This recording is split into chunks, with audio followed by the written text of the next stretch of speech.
Hello friends, welcome to our channel study on YouTube. मेरा नाम है अभिषेक और आज के वीडियो में हम स्टार्ट करने वाले हैं चैप्टर 2 मैथ्स के चैप्टर 2 को। तो चैप्टर 2 स्टार्ट करने से पहले हम इसमें देख लेते हैं जो कुछ नई टर्म्स या कुछ जो टर्म्स इसमें यूज़ होने वाले हैं उसके बारे में। तो इसमें जो है कुछ टर्म्स जो हमें यूज़ होंगी, सबसे पहले तो यूज़ हो रही है हमारे इसमें डिग्री। डिग्री क्या होता है किसी भी पॉलिनोमियल का। उससे पहले अगर हमको चैप्टर का नाम है पॉलिनोमियल, अगर पॉलिनोमियल नहीं पता है तो वो भी मैं आपको भी समझाने वाला हूँ। तो पॉलिनोमियल पहले ही समझ लेते हैं कि पॉलिनोमियल क्या होता है। तो पॉलिनोमियल ऐसा कोई भी इक्वेशन होती है जिसमें कि कोई भी वेरिएबल और कांस्टेंट को मिलाकर जो भी इक्वेशन बनती है उसको हम पॉलिनोमियल कहते हैं। तो पॉलिनोमियल तो ये हो गया। अब आता है डिग्री ऑफ पॉलिनोमियल। तो पॉलिनोमियल की डिग्री क्या होता है, तो उसके लिए होता है कि जो highest power of the polynomial होती है वही जो होती है हाईएस्ट पावर ऑफ पॉलिनोमियल, उसी को हम बोलते हैं उस पॉलिनोमियल की डिग्री। तो जैसे अगर हम फॉर एग्जांपल ले लेते हैं तो x⁵ प्लस x⁵ प्लस 2। तो अगर ये हमारे पास पॉलिनोमियल है कोई भी, जो क्योंकि अब पॉलिनोमियल है तो ये वेरिएबल और कांस्टेंट को मिलाकर बना है तो ये वेरिएबल कहलाएगा। अब इसकी अगर हमसे कोई पूछता है कि डिग्री क्या होगी, तो डिग्री के लिए हम सीधे सीधे इसमें बोलेंगे कि इसकी जो हाईएस्ट पावर है वही इसकी डिग्री होगी। तो डिग्री माने यहाँ पर आ जाएगा निकल करके डिग्री इज इक्वल टू 5, जो इसकी हाईएस्ट पावर है वेरिएबल की वो निकल कर आ जाएगी। तो आई होप आपको समझ में आ गया होगा डिग्री क्या होता है। अब हमारे पास जो पॉलिनोमियल होते हैं वो कई टाइप्स के पॉलिनोमियल होते हैं, जिसमें कि हमें लीनियर पॉलिनोमियल हम काफ़ी पढ़ चुके हैं कि लीनियर पॉलिनोमियल क्या होता है। तो लीनियर पॉलिनोमियल फ्रेंड्स वो होता है जिसकी हाईएस्ट पावर जो होती है वो 1 होती है, माने जिसकी डिग्री जो होती है वो 1 होती है, वही हमारा जो है लीनियर पॉलिनोमियल होता है। जैसे कि y+4 x+2, तो ऐसे जो पॉलिनोमियल हो गए वो हमारे कहलाएंगे लीनियर पॉलिनोमियल। फिर उसके बाद आता है क्वाड्रेटिक पॉलिनोमियल, जिसके बारे में हम इस चैप्टर में बहुत ज़्यादा पढ़ने वाले हैं। क्वाड्रेटिक पॉलिनोमियल तो जिसकी हाईएस्ट पावर 2 हो या फिर जिसकी जो डिग्री हो वो 2 हो, वो हमारा क्वाड्रेटिक पॉलिनोमियल कहलाता है। जैसे कि x² plus 5, x² plus 2x plus 4, तो ये जो हमारे पॉलिनोमियल हैं ये हमारे कहलाएंगे क्वाड्रेटिक पॉलिनोमियल। अब उसके बाद आता है फ्रेंड्स क्यूबिक पॉलिनोमियल। तो क्यूबिक पॉलिनोमियल क्या होता है ये हमको समझना है, बस इसके यूज़ ज़्यादा कुछ होता नहीं इसमें। तो क्यूबिक पॉलिनोमियल वो होता है जिसकी हाईएस्ट पावर जो हो वो 3 हो, यानी कि जिसकी जो डिग्री हो वो 3 हो। जैसे कि x³ प्लस 4 या फिर x³ plus x² plus x plus 5। तो ये ऐसे जो पॉलिनोमियल कहलाएंगे वो हमारे कहलाएंगे क्यूबिक पॉलिनोमियल। तो आई होप आपको अब ये समझ में आ गया होगा। अब पॉलिनोमियल की कुछ प्रॉपर्टीज़ भी होती हैं, अगर हम वो समझें कि पॉलिनोमियल की क्या प्रॉपर्टीज़ होती हैं। तो जैसे कि अगर हमारे पास कोई भी पॉलिनोमियल है जिसको हम डिनोट करेंगे p ऑफ x से, x जो होगा यहाँ पर जो उस पॉलिनोमियल में वेरिएबल होगा उसको डिनोट करेगा, और p फॉर पॉलिनोमियल हम जनरली लेकर चलते हैं। अब इसमें px भी हो सकता है, fx भी हो सकता है, qx भी हो सकता है, उससे कोई फ़र्क नहीं पड़ता कि पॉलिनोमियल लिख रहे हैं तो px ही होगा। अब py भी हो सकता है अगर पॉलिनोमियल वो y के रिस्पेक्ट में है तो जैसे अगर px हमारे पास है x² प्लस x प्लस 2, तो अगर ये हमारे पास पॉलिनोमियल है और हमसे ये कह रहा है कि इसकी वैल्यू क्या होगी x इज इक्वल टू के पर, where k is a constant. k जो है वो वहाँ पर कांस्टेंट है, तो इसकी वैल्यू क्या होगी px की।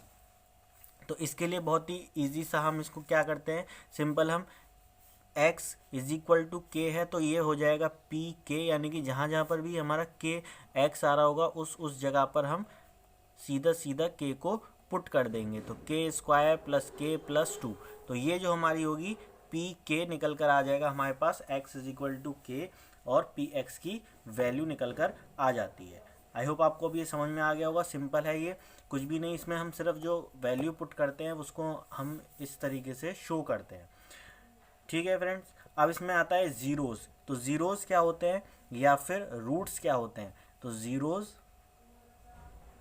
And roots of polynomial.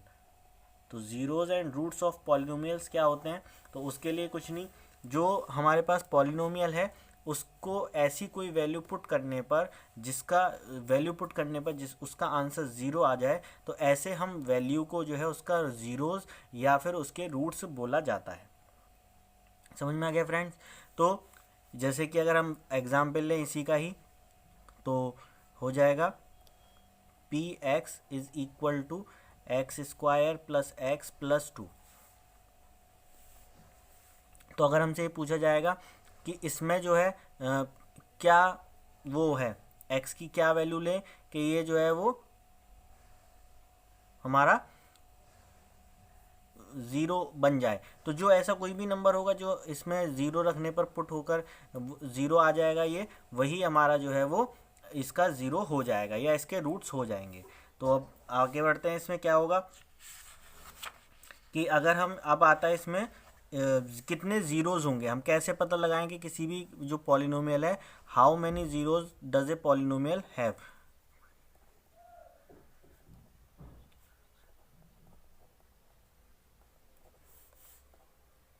तो उसके लिए हम फ्रेंड्स क्या करते हैं कि जो उसकी डिग्री होती है उसके हिसाब से हम उसमें पता लगाते हैं कि कितने इसके ज़ीरोज़ होने वाले हैं। जैसे कि अगर हम कोई क्वाड्रेटिक पॉलिनोमियल है, तो अगर जैसे x square plus X plus to है, तो इसके जो एक्सपेक्टेड ज़ीरोज़ होंगे वो हमारे हाईएस्ट डिग्री के बराबर यानी कि टू होंगे। अगर हमारे पास कोई भी लीनियर पॉलिनोमियल यानी कि वाई प्लस फोर है, तो इसके जो एक्सपेक्टेड ज़ीरोज़ होगा वो सिर्फ एक ही होगा, इसको ज़ीरो के इक्वल रखेंगे और ये आ जाएगा हमारे पास X Y plus four is equal to zero, तो Y is equal to minus four. तो इस तरीके से हम इनके अब ये एक ही निकलेगा, तो जितने भी उसकी हाईएस्ट पावर या फिर डिग्री होगी वही उतने ही उसके ज़ीरोज़ हमारे पास निकल कर आते हैं। आई होप आपको अब ये समझ में आ गया होगा इतना। अब इसमें हम कुछ देखते हैं ज्योमेट्रिकल, अब इसमें 2.2 दे रखा है एनसीईआरटी में, उसके बारे में समझते हैं। Geometrical meaning of the zeros of a polynomial.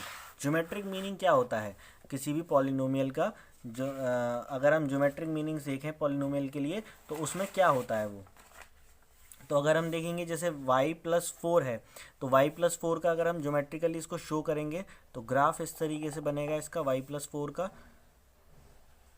यानी कि y, अब ये जो है क्योंकि ये लीनियर इक्वेशन है तो इसकी जो ग्राफ बनेगा वो भी हमारा सिंपल एक लाइन ही बनेगा, तो जो कि y की माइनस फोर पर होगा, यानी कि 1 2 3 4, माइनस फोर यहाँ आएगा, पूरा बनाने की ज़रूरत नहीं।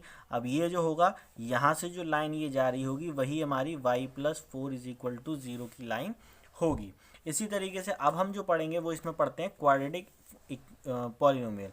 तो क्वाड्रेटिक पॉलिनोमियल का क्या होता है, उसके लिए सिंपल हमको जो ग्राफ बनता है वो ग्राफ बनता है हमारा फ्रेंड्स पैराबोला। जैसे कि इस तरीके से वो बनेगा, कोई भी ग्राफ जो होगा किसी भी क्वाड्रेटिक इक्वेशन का जो ग्राफ बनेगा वो हमेशा पैराबोला ही बनता है।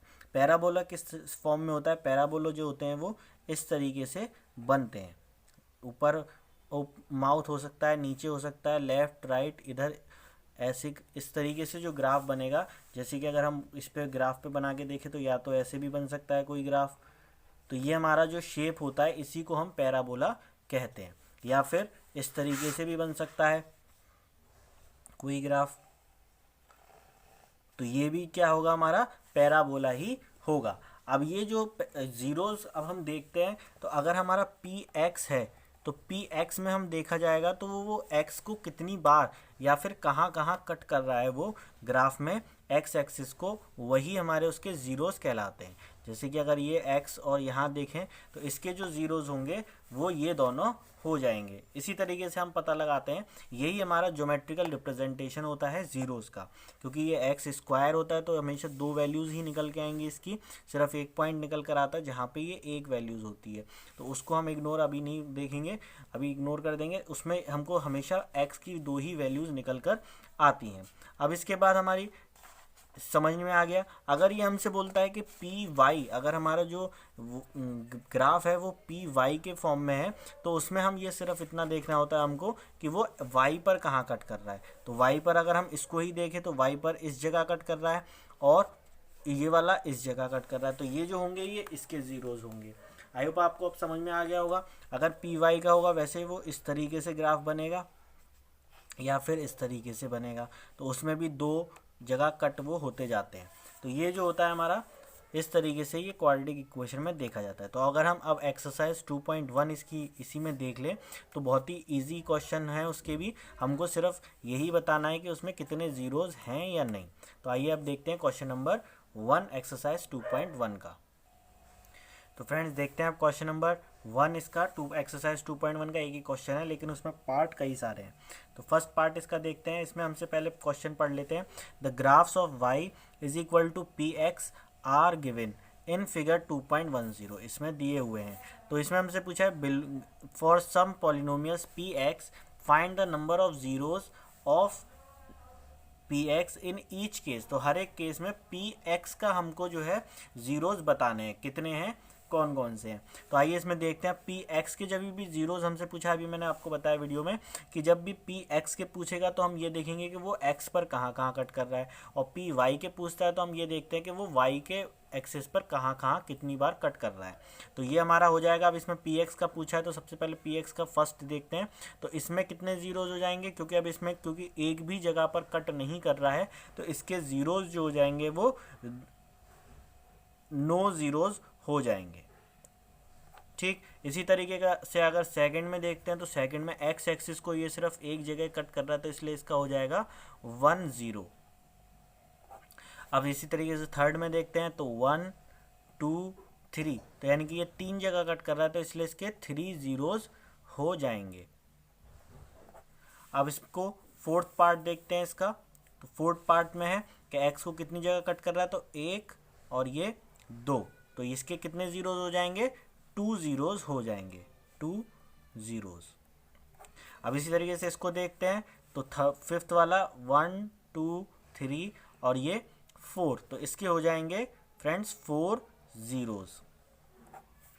अब इसी तरीके से सिक्स पार्ट को देखें तो 1 2 3, तो ये 3 जगह कट कर रहा है तो इसलिए 3 जीरोज हो जाएंगे। तो अगर हम सिक्स्थ वाले को और थोड़ा समझें तो जब भी ये सिर्फ टच कर रहा होगा तो उसको हम सिर्फ उसका एक टचिंग पॉइंट उसका मानेंगे, तो इसलिए वो वहाँ पर सिर्फ एक ही पॉइंट पर टच कर रहा होगा तो इसलिए उसको एक ही माना जाएगा। उसको जब तक वो हल्का सा भी कट ना करे तब तक हम उसे 1 जीरोज ही उसका मानते हैं। आई होप आपको अभी समझ आ गया होगा। तो इसमें 2.1 एक्सरसाइज कंप्लीट हो चुकी है, लेकिन अगर हम इसको और थोड़ा सा समझने की कोशिश करें अच्छे से तो अब ये अगर हम ये तो क्वेश्चन में हमको दे रखा था पी एक्स के जीरोज फाइंड करने थे।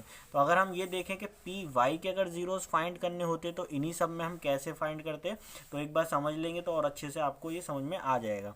तो अब फर्स्ट वाले को देखते हैं पी वाई के लिए। तो पी वाई के लिए अगर देखें तो इसके जीरोज हो जाएंगे 1 जीरोज। अगर इसको पी वाई के लिए देखा जाएगा तो इसका हो जाएगा सिर्फ यहाँ कट कर रहा है तो इसलिए 1 0।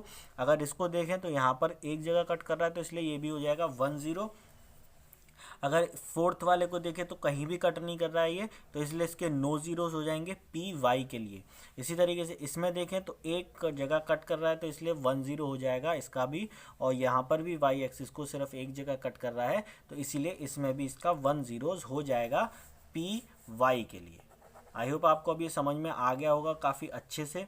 तो इस वीडियो में इतना ही रखते हैं क्योंकि वीडियो काफ़ी लंबा हो जाएगा वरना। और जो एक्सरसाइज 2.2 है उसको समझने के लिए अगला वीडियो ज़रूर देखें। उसमें जो काफ़ी रिलेशनशिप्स हैं जीरोज़ और कोफिशिएंट के वो भी मैं आपको बताऊंगा, और जो पूरी एक्सरसाइज है वो भी बताऊंगा। तो आगे बने रहिए हमारे साथ और सब्सक्राइब करिए हमारे चैनल को, और लाइक करें इस वीडियो को अगर आपको पसंद आती है, और शेयर करें अपने फ्रेंड्स में ताकि उन तक भी ये जानकारी आसानी से पहुंच सके। Thank you friends.